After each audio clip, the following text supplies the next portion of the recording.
Welcome to the Bare Metal Cybersysm Prepcast. This series helps you prepare for the exam with focused explanations in practical context. Selecting a response to identified risk is a critical step in the risk management lifecycle. Risk response is the process of deciding how to treat risks once they've been assessed. There are 4 standard options: mitigate, accept, transfer, or avoid.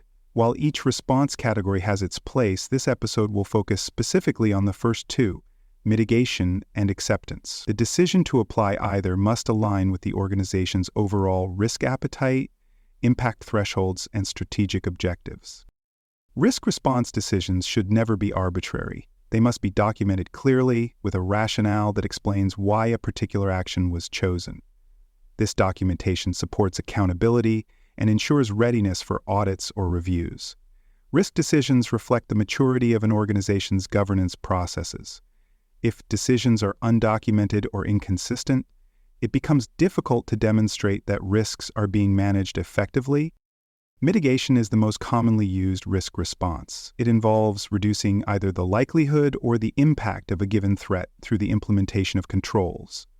These controls may be technical, such as encryption, firewalls, or monitoring systems. They may also be administrative, such as training programs, access policies, or segregation of duties. Physical controls, such as locks, cameras, and environmental protections, may also play a role. Effective mitigation strategies must be tailored to the specific risk. A control that works in one context may not be suitable in another. Controls must also be proportionate. Over-investing in low-risk areas diverts resources from higher priority concerns. Prioritization often depends on cost-benefit analysis and resource availability. Timely execution and consistent enforcement are key to successful mitigation. Controls that are poorly implemented or not followed are ineffective even if they exist on paper. Designing strong mitigation controls requires attention to detail. Controls should be linked directly to the root cause of the risk.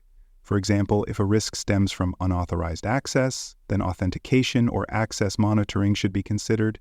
Each control should be mapped to a specific risk scenario or threat vector.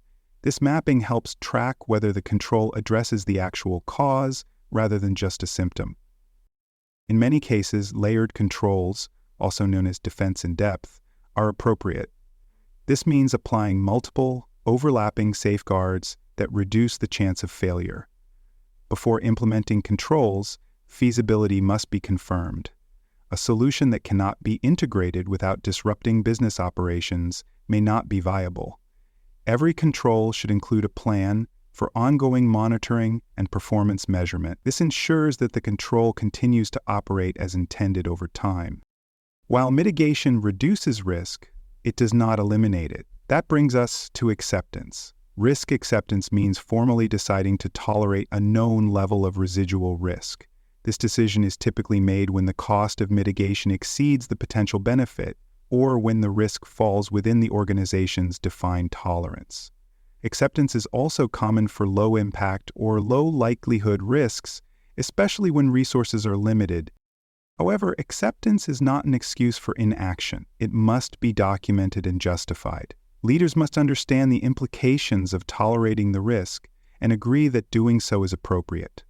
Risk acceptance requires formal sign-off, typically from risk owners or executive leadership, depending on the severity. Accepted risks must also be revisited periodically.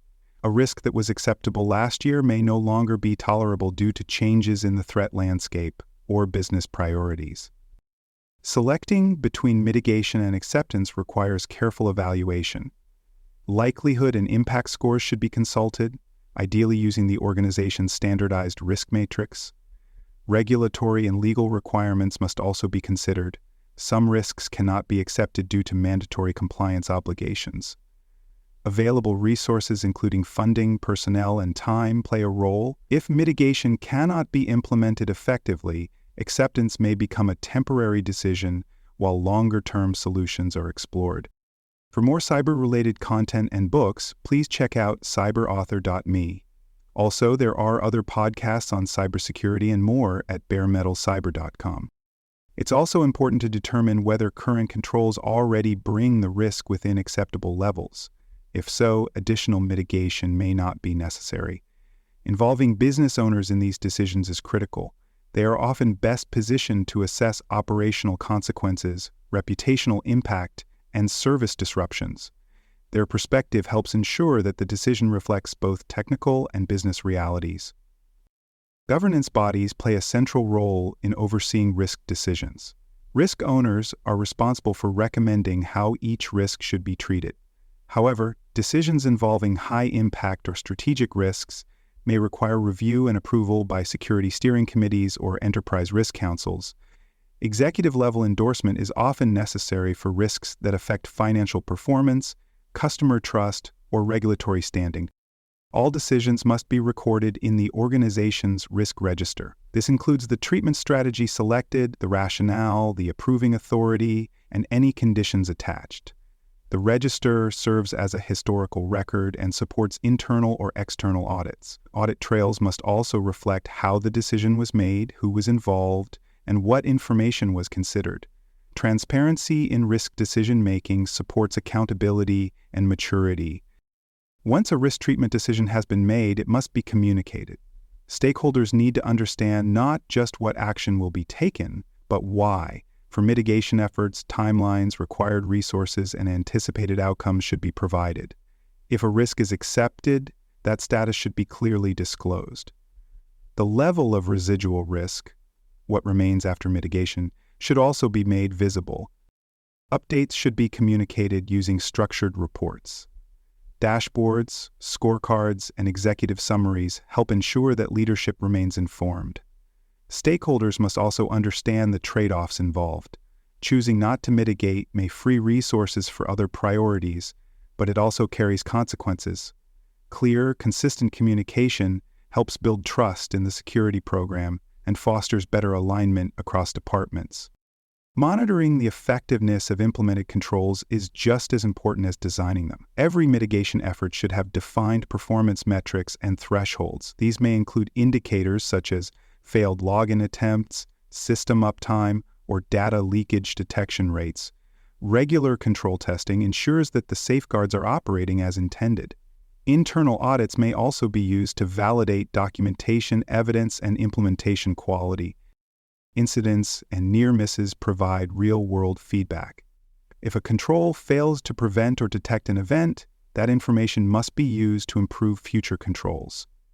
Threat evolution and business changes can also affect control relevance. What worked last year may not be effective today. Non-performing controls should be escalated for reevaluation. In some cases, redesign or replacement is necessary to maintain a secure posture. Accepted risks must also be revisited. Set a regular schedule to review all risks marked for acceptance. Risk conditions change, new threats may arise, impact levels may shift, or new controls may become available. Technological innovation may also reduce mitigation costs, making previously accepted risks easier to treat. Business priorities evolve, and strategic relevance must be reconsidered. Revalidating accepted risks helps ensure that tolerances remain aligned with current governance expectations. Document all reassessment outcomes. Even if the risk remains accepted, the rationale must be updated. This practice reinforces accountability and demonstrates that risk ownership is active, not passive. Continuous review is a sign of program maturity and responsiveness.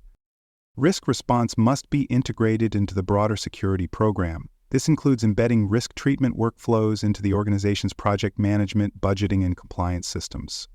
Treatment status, whether mitigation is complete, in progress, or deferred, should be reflected in dashboards and governance reports. This visibility ensures that leadership can track progress and allocate support where needed. Security, compliance, and business teams must coordinate efforts. For example, a project that introduces a new vendor may require risk treatment decisions that span across departments. Controls selected for mitigation must be built into project plans and verified upon completion. Risk response is not an isolated event. It is a dynamic, ongoing discipline that reflects how the organization interprets, engages with, and acts on risk information. Thanks for joining us for this episode of the Bare Metal Cybersystem Prepcast. For more episodes, tools, and study support, Visit us at baremetalcyber.com.